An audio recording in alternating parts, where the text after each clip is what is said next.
Back from Walking Dead, this is episode 22 of season 10, and the final of the 6 bonus episodes, the season finale, the final season finale we'll get, because the next one's the series finale, and I guess the second season finale of season 10.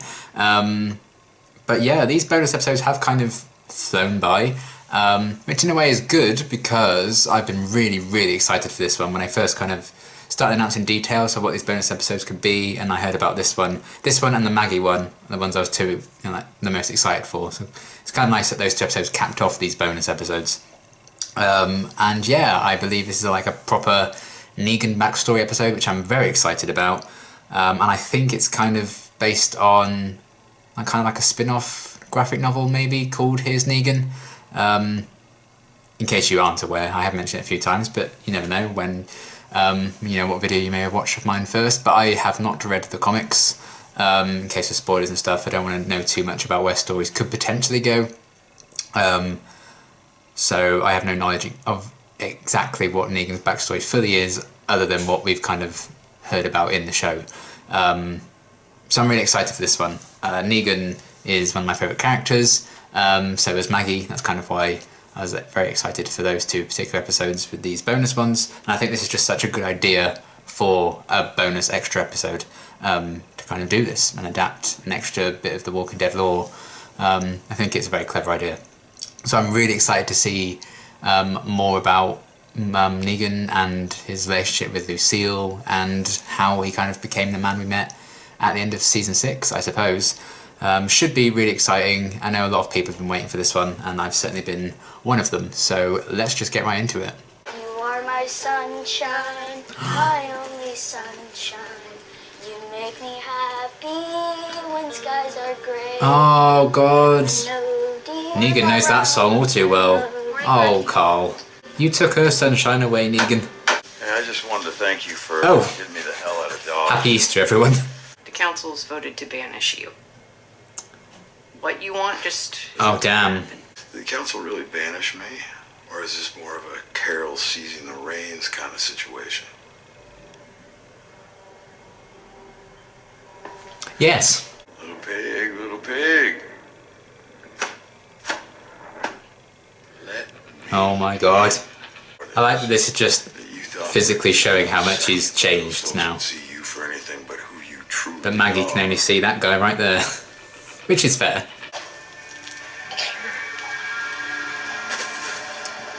Ah, good times.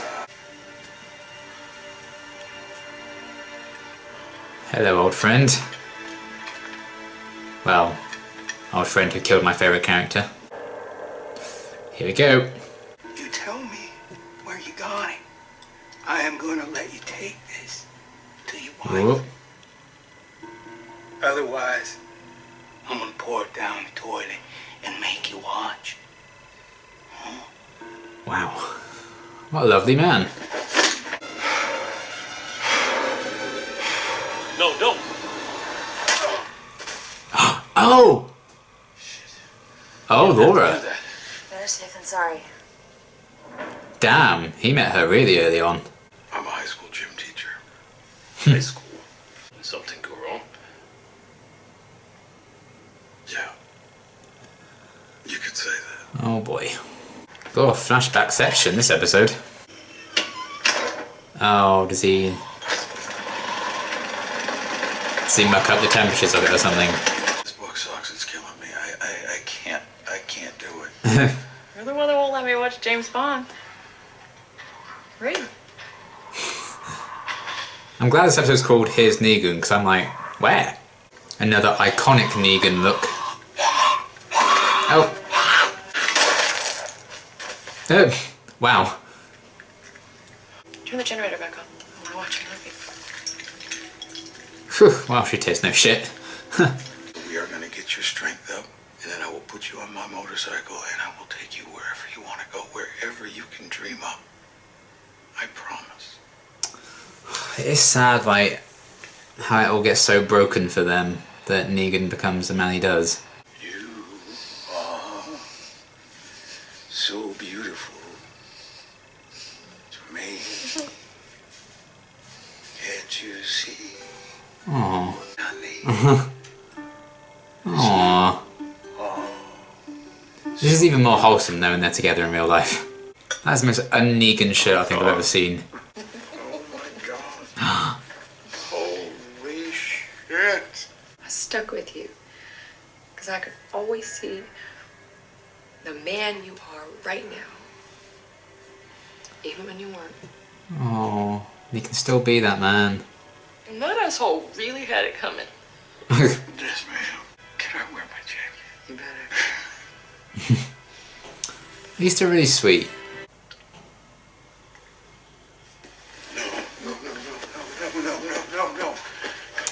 Oh, I knew it. You left it off too long. Oh, god damn it. I have something to tell you.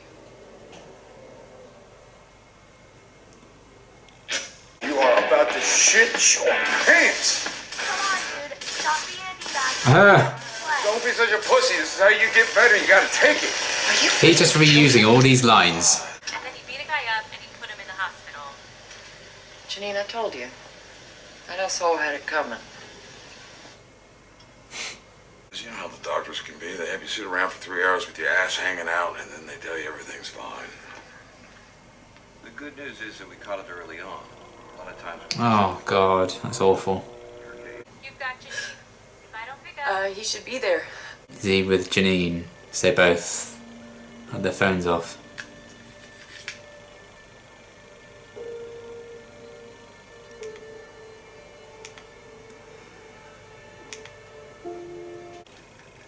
Oh damn.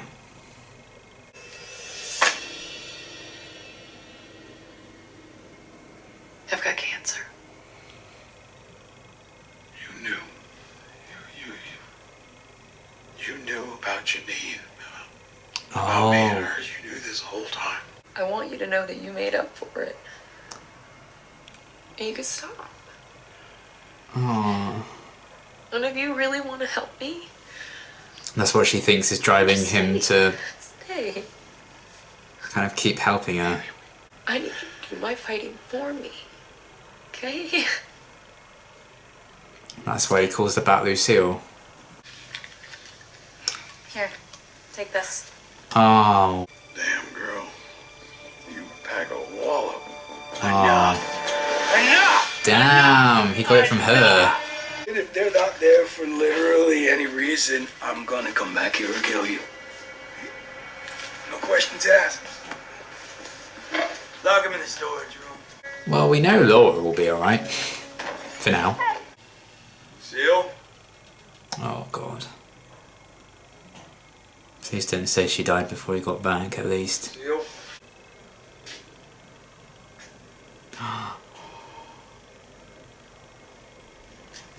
Oh god.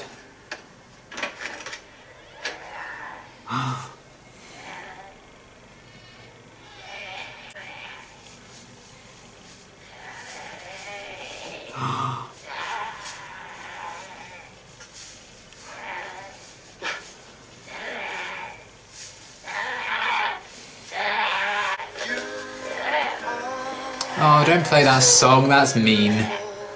Oh, I wondered if this is where he'd get the barbed wire. That's how he fights for her, by having a bat called Lucille.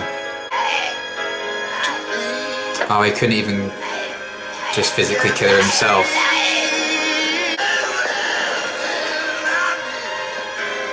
Forged in fire. Here's Negan. Smith. Negan Smith then, huh?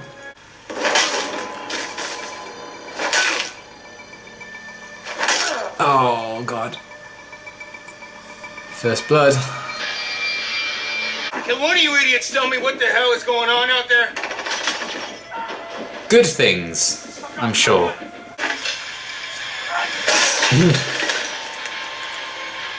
Well, I like this guy's chances. Oh, on his knees and everything. Look at us. Here we are again. It's like that Paul Rudd meme. Probably the greatest love ballad ever written. I'm sure you agree. Let's see, there was... I bet it was fun to him to get to play this Negan again. When I see red, it's just a question of what I am capable of. And well, man, I hate to break it to you. See, I am starting to think that I capable of damn near anything. That is kind of your downfall, though. Oh. I like how they shot that the same way at the end of season 6. Ah, split down the middle.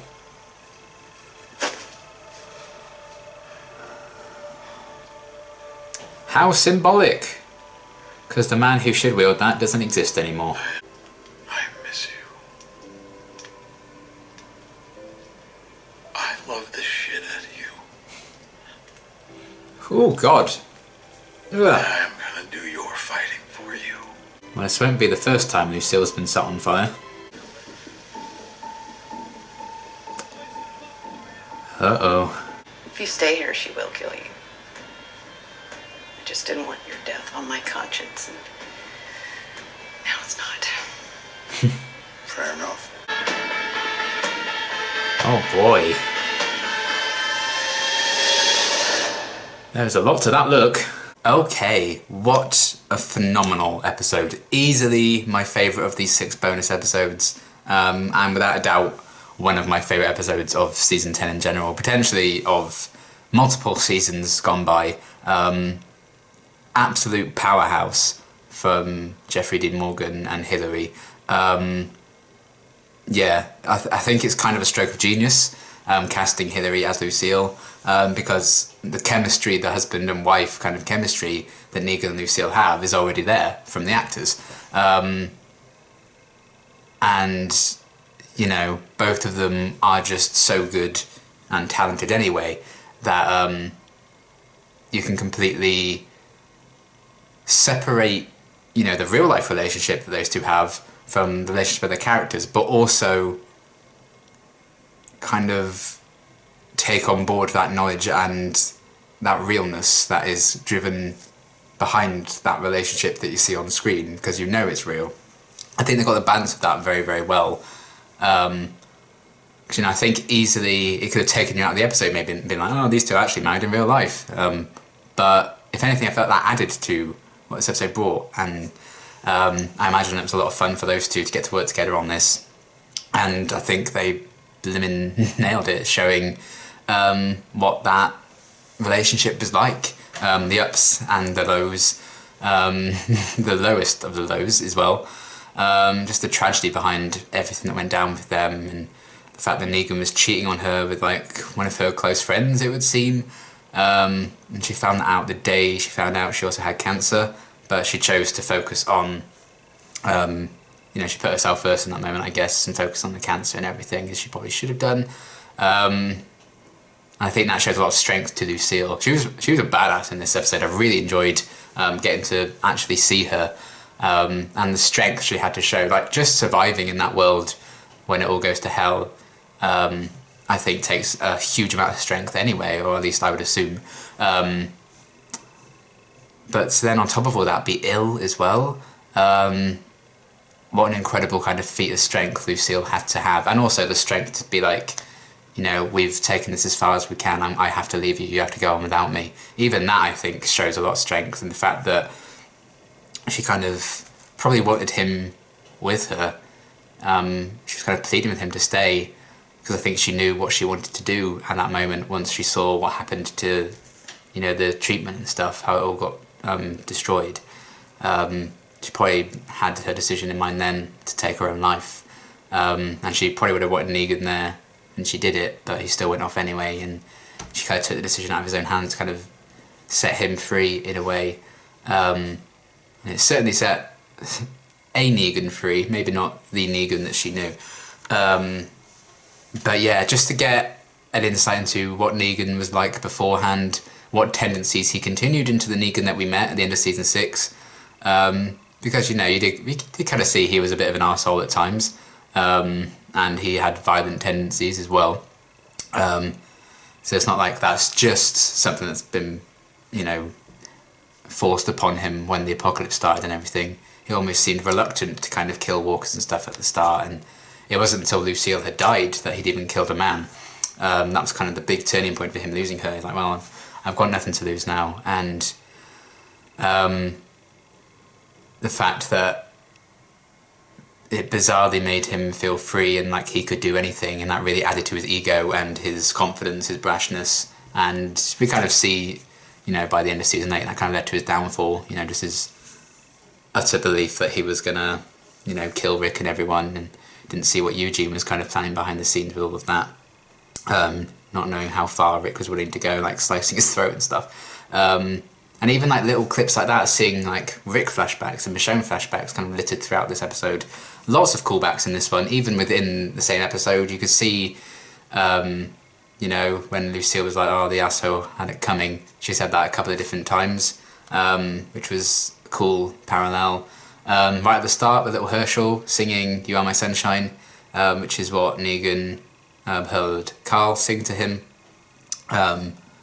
So that was a cool little link as well. And Negan, I like that he's a gamer, and he was just like taunting them, being like, oh, you got your shitting pants on, and he just ended up reusing that line a few times with people like Gabriel, I think it was, in season 8.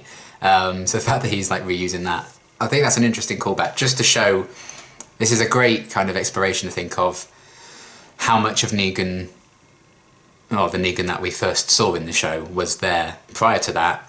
How much of that is left now? Will any of that come back, seep to the surface? Is Negan completely brand new and changed? I like to think he is. That smile right at the end of the episode kind of scares me. But I think he's more so free of the guilt he felt over Lucille more than anything. I felt that's what that smile was about. He's like, well, things are going to need to change, and maybe he can just see the bright side. I don't think there's any sinister motivations behind him anymore. Otherwise he probably wouldn't have burnt that bat. He was letting go of that side of him, the man who used to wield that bat, and the man who was born from Lucille's death. I think he is dead and gone. That was very much symbolised when he burnt Lucille at the end there. And I think Maggie and Negan's relationship is going to be so interesting. So we'll see where they take that in season 11. I'm so excited for that, because they're two of my favourite characters. And yeah, that's going to be quite the thing to deal with. And how the first episode of these bonus episodes ended, with Negan and Maggie kind of sharing a bit of a look. Well, Maggie wasn't even acknowledging Negan, she was just walking past him. And this episode ended in a very similar way, except they did look at each other in this one. And you're like, well, shit's going to hit the fan with those two next season, and I can't wait to see where it goes. So yeah, just how we saw like Saviour Negan again was great fun. I bet Jeffrey Dean Morgan had a lot of fun with that as well. Actually making him a separate entity to the Negan that we currently know, and have them kind of share dialogue together just shows how different these two people are now. Negan's not that man anymore. There's so much cool stuff that they did with that, and kind of exploring, you know, is he always going to be that person? Was he always this person that killed Glenn Abraham way back when? Has he always had the potential to be this person now? And I feel like who Negan is now, and who we got a bit of when he was like helping Lucille with the treatment and stuff, I feel like that's the Negan that Lucille surely believes to be the real Negan, and it's the one I like to think is also the real Negan. But it's just interesting, isn't it? Like, if Rick and everyone hadn't stopped Negan in season 8, like, he wouldn't have changed and he wouldn't have become better. You know, he would just carried on being that awful person that he was. So you could even hold that idea against him. Like, he's changed, yes, but that was kind of forced on him to change, because he was locked up for so long and he lost that war and everything. So like, how much can you give credit for? And I don't know, it's going to be quite something to delve into, but I love that this episode can show what an incredible and complex character Negan is, and what an incredible actor Jeffrey Dean Morgan is, like we didn't already know that. But just the differences between all these kind of different Negans that we saw throughout the episode, the kind of vulnerable, victimised Negan, I guess, at the start, and then the sleazeball slob Negan, the caring husband Negan, and when he was like singing that song to her, You Are So Beautiful to Me, and then they actually played that song a bit later on when he found that she'd become a walker. Just the kind of tragedy in that, and just seeing that broken Negan and see him kind of born in the fire as he kind of killed Lucille and burnt his home down. So many different versions of Negan just in that one episode, and Jeffrey Dean Morgan did such an incredible job, and Hilary was fantastic again as Lucille. Different complexities to her. The fact that she kind of stood by Negan's side even after some terrible stuff that he'd done to her, because he'd made up for it in those interim years and months, treating her, being the man she knew he could be. All of that was really, really interesting. And just some little facts, like seeing what Negan's job was, and the fact that he lost it because he saw red and beat up a guy, and that obviously fed into the Negan we first met, and the guy who thought he was invincible and could do anything. And his surname's Smith, Negan Smith. I like that it's always just been Negan for so long. And he's kind of been this larger-than-life character. We haven't really seen a lot of his past or anything, and then it's just something like Smith, Negan Smith, just like quite a common surname, really. So that kind of really grounds him a lot more, and I find that quite interesting. And I know they took the title Here's Negan from like a comic book or graphic novel, whichever one it was, but it was like laying out like, this is his identity, Negan Smith, this is Negan, and that's awesome. I just loved how they kind of did all the flashbacks and everything with that throughout the entire episode. So well put together. There's a lot of kind of flashing back and back and back and then refilling in the gaps and stuff, but I think it was very cohesively told, which they haven't always done, I think, as well, like flashbacks and stuff, so I enjoyed that a lot. And yeah, seeing Carol a bit, her kind of organising, like, I'm going to take this into my own hands. Yeah, council's banned you, you're going to live here now. But it was all kind of a plea that if he did decide to come back and live at Alexandria, Carol's kind of feeling, well, it's not my fault if she kills you anymore. That felt very true to Carol, unlike last week, if you ask me. Kind of trying to remove herself from that guilt. Much like Negan did in this episode, I think he kind of absolved himself a lot of the guilt he felt over Lucille and her illness, her dying and everything. And that freedom, maybe this is going to be a brand new Negan all over again, but hopefully someone who will get along. I wouldn't blame Maggie in the slightest if she never forgives him. I don't think we can judge Maggie for never forgiving him, even if anyone else can. He took her whole life away. Yes, he's been through his own shit as well, but that can't excuse, killing Glenn, killing Abraham, and all the stuff he did then. So while we as an audience, and to an extent I've kind of forgiven him, I don't think I'll ever truly forgive him for Glenn, but I can appreciate what an incredible character he is, and like I said, he's one of my favourites, which I can't believe I'm saying when I first watched 701, but it will be fascinating to see where they take it with the relationship between him and Maggie next season. If she can ever kind of find some peace to what happened and actually live with him properly. Because she went to kill him before, in Rick's last episode she tried to, then she realised that Negan was kind of already dead and she made the choice not to. So I feel like maybe she can easily be in that position again. But yeah, I liked that, and him just going to ham on those bikers, like once he had nothing to lose, just went down, killed them all. Just seeing the birth of that Negan all over again, that confidence, like how he got the jacket, that was so cool. How he got the bat and got it from Laura, it was cool to see her, just to see how long those two have known each other. No wonder she was one of the more trusted saviours. And she actually gave him the bat there for Lucille, and there's still a bit more room for more backs if they wanted to do it, like how did he even form the saviours, that could be a really cool story to tell as well. So I'm glad that we didn't just get the entire story in a 50-minute thing, so there won't be time for all of that anyway. And it's well, there's still maybe some more story there one day, and I'd be very happy if they did explore it. So yeah, to see Laura pop up and see the influence she had was really great fun as well. But yeah, my camera battery is about to die, so I kind of have to wrap it up here. But phenomenal episode, I absolutely adored it. What a fantastic end to these bonus episodes and the season as a whole. Powerhouse performances by the entire cast. Really fascinating exploration to Negan, how far he's changed, how far he still may change yet, how much of him is still kind of true to, the person he may always be. Seeing the flashbacks for Lucille and everything was so good. Carol felt a bit more like herself, which is nice.